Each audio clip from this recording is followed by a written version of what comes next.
All right, welcome to Discretionary Expenses. This is going to be a quick one, but a really fun one because we're going to save a lot of money here. And you feel great about yourself because you saved money here, because these are the places where traditionally people feel guilty about the money that they spend. And let's take a quick look at what I mean by that. I mean, we already talked about restaurants and we haven't talked about snacks, but I got to tell you, last night, and it's part of my budget, last night Cheryl and I went out and we got Dairy Queen, and she actually sat and watched me eat my Dairy Queen because she didn't, even though it was in the budget that she could have Dairy Queen, she didn't feel like having Dairy Queen. But she was nice enough to sit and watch me eat a peanut butter parfait. But still, getting rid of the peanut butter parfait feels good, doesn't it? And if you can cut your subscriptions, like newspapers, books, cable TV, you can cut out some of the sports subscriptions that you have.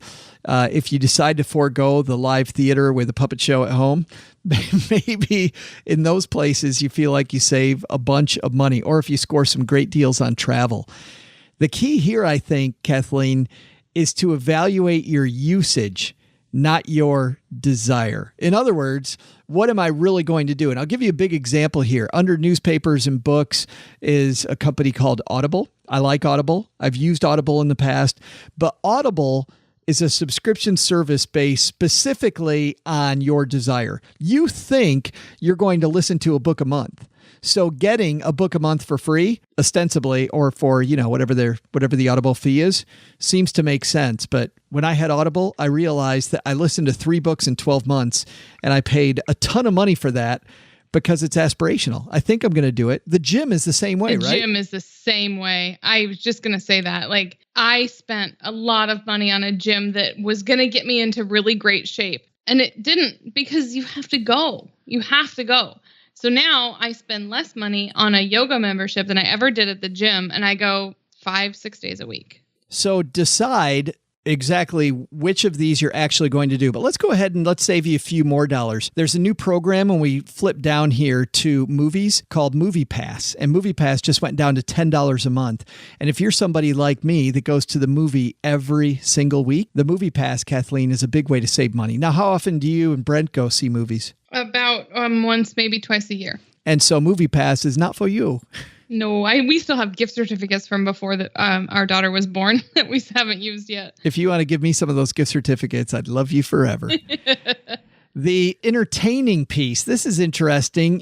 People don't judge you by the huge spread that you lay out when you entertain people. In fact, people are more than happy to have a potluck. And in his great book, Never Eat Alone, Keith Ferrazzi says that a potluck makes things even more communal. And if you make like a chili when people come over or a soup, like people, just the psychological aspect of people using a ladle and dishing themselves out of a communal spot is something that brings people together.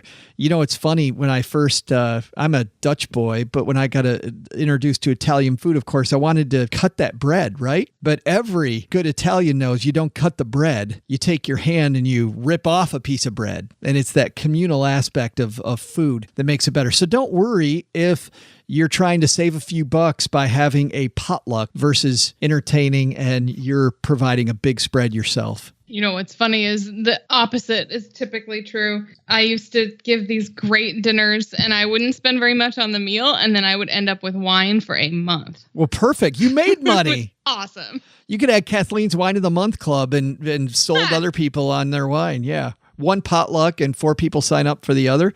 It's like a great MLM that you've created. Newspapers, books, cable TV, all the same things there. Create yourself a budget when it comes to live theater or concerts. I love concerts. Cheryl loves live theater. So between the two of us, we create a yearly budget on what we're going to spend on that.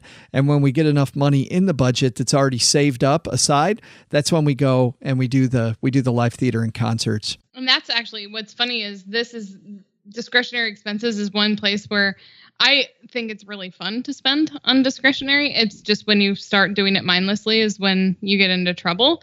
I have a 15-month-old at home, and I have a subscription to our local live theater. It's the Broadway in Portland series. And so I have, at least, and turns out at most, 8 dates a year where we get to dress up and go out to dinner and go see a show. That's great though that you already have it in the budget and you have those already prearranged, like they're already a piece of it.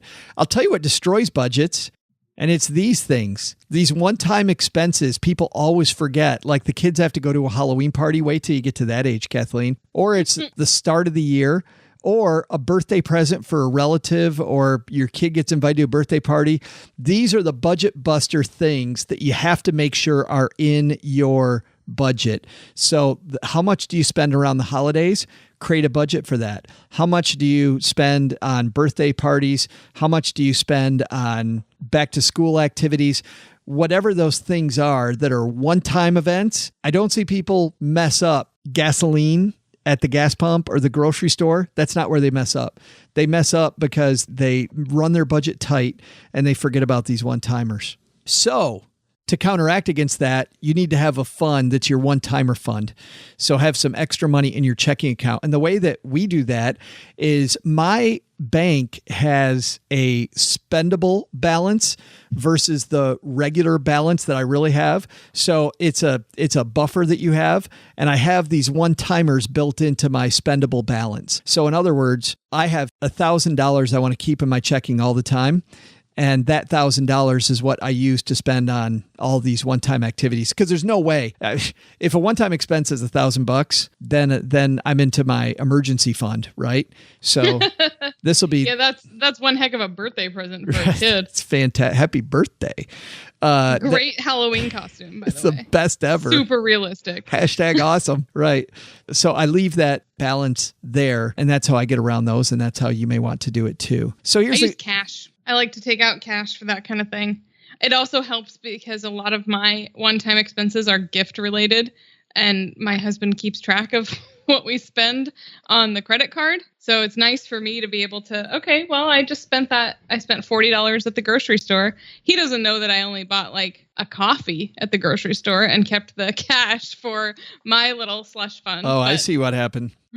But yeah, that's how I do it. You just advocated lying to your spouse on national TV.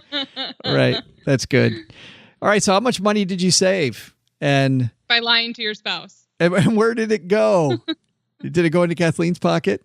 Did you capture it like we talked about earlier in the course? Make sure you save it and then you captured it. And that's the key there. We've got one more section left, and this one's equally as exciting. We're going to cover the not so obvious stuff next.